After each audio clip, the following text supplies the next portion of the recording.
హరీష్ రావు విమర్శలు గుప్పించారు. రేవంత్ రెడ్డి చేతకానితనాన్ని కప్పిపుచ్చుకోవడానికి కేటీఆర్ పై కక్ష సాధింపు పాల్పడుతున్నారని మండిపడ్డారు. కేటీఆర్ అంటే ఒక వ్యక్తి కాదని, ఒక శక్తి అని అన్నారు. కక్ష సాధింపుల్లో భాగంగానే కేటీఆర్ పై తప్పుడు కేసులు మోపి విచారణ పేరుతో తిప్పుతున్నారని హరీష్ రావు విమర్శించారు. రేవంత్ పాలనలో తాము దగ్గినా తుమ్మినా కేసులు పెడుతున్నారని దుయ్యబట్టారు.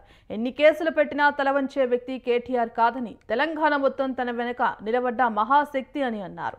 కేటీఆర్ కు లక్షలాది మంది బీఆర్ఎస్ కార్యకర్తలు అండగా ఉన్నారని, కేటీఆర్ ను ముట్టుకున్నవారు భస్మం అవుతారని హెచ్చరించారు.